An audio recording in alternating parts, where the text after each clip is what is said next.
આજરોજ ભાવનગરની સરદારનગર ખાતે આવેલી અંકુર શાળાની મુલાકાતે પ્રસિદ્ધ કથાકાર જિગ્નેશ દાદા ખાસ આવી પહોંચ્યા હતા.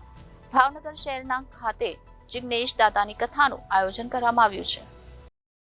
પ્રસિદ્ધ કથાકાર જિગ્નેશ દાદાએ ભાવનગર શહેરના સરદારનગર ખાતે આવેલી અંકુર શાળાની ખાસ મુલાકાત લીધી હતી. અંકુર શાળા ખાતે માનસિક રીતે દિવ્યાંગ બાળકો એટલે કે જેને લોકો મંદબુદ્ધિવાળા બાળકો કહે છે તેવા બાળકો અભ્યાસ કરે છે. જે બાળકને પોતાની જાતે કંઈ જ કરવાની ખબર પડતી નથી તેવા બાળકોની સંભાળ રાખી અને અંકુર શાળા ખાતે માનસિક રીતે ટ્રેનિંગ આપવામાં આવે છે. ત્યારે આજ રોજ ભાવનગરની સરદારનગર ખાતે આવેલી અંકુર શાળાની મુલાકાતે પ્રસિદ્ધ કથાકાર જિગ્નેશ દાદા ખાસ આવી પહોંચ્યા હતા. ભાવનગર શહેરના ખાતે જિગ્નેશ દાદાની કથાનું આયોજન કરવામાં આવ્યું છે. જે કથાના આયોજન દરમિયાન પોતાનો સમય કાઢી અને અંકુર શાળા ખાતે ખાસ મુલાકાત લીધી હતી. પ્રસિદ્ધ કથાકાર જિગ્નેશ દાદાએ આ મુલાકાત દરમિયાન જણાવ્યું હતું કે આ બાળકો નહીં ભગવાનનું સ્વરૂપ છે અને પોતે આ બાળકોના દર્શન કરી ધન્ય માને છે પોતાને.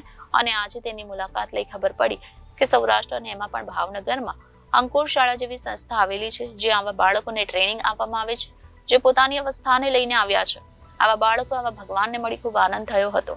કથાકાર જિગ્નેશ દાદાની મુલાકાત દરમિયાન મોટિવેશન સ્પીકર નેહલબેન ગઢવી સહિતના આગેવાનો પણ ઉપસ્થિત રહ્યા હતા. આજે અહીંયા આવવાનું થયું, દર્શન થયા બધા જ આ ભગવાનના. અને અહીંયા નેહલબેન ગઢવી અને એમની આખી આ ટીમ જે બધા શિક્ષક ભાઈ બહેનો છે, આ છોકરાઓને, આ બાળકોને, આ ભગવાનને આટલા સરસ રીતે આવા ટ્રીટ કરે છે. હમણાં મને અહીંયા માહિતી આપી રહ્યા હતા કે આ જે દીવડાઓ પ્રગટ્યા છે એ બધા આ બાળકોએ બનાવ્યા છે. તો મને આશ્ચર્ય થયું કે પહેલાં તો હું કહેતો હતો કે લગભગ કદાચ બજારમાંથી વેચાતા લઈ આવ્યા છે, પણ આવા બાળકોએ આવું બનાવ્યું છે એટલે મને ખબર પડી કે જમીનમાં પાણી તો છે પણ એમાં કૂવો ખોદનારો કોઈ જોઈએ છે આ સંસાર.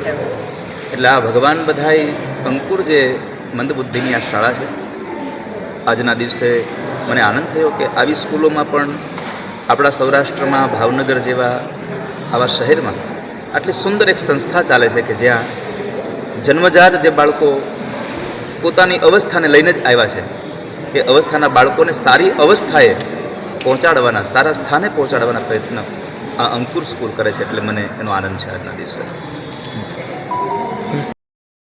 કેમેરામેન રસુલભાઈ સાથે રિપોર્ટર ફિરોઝ મલિક, જનાદેશ ન્યૂઝ, ભાવનગર.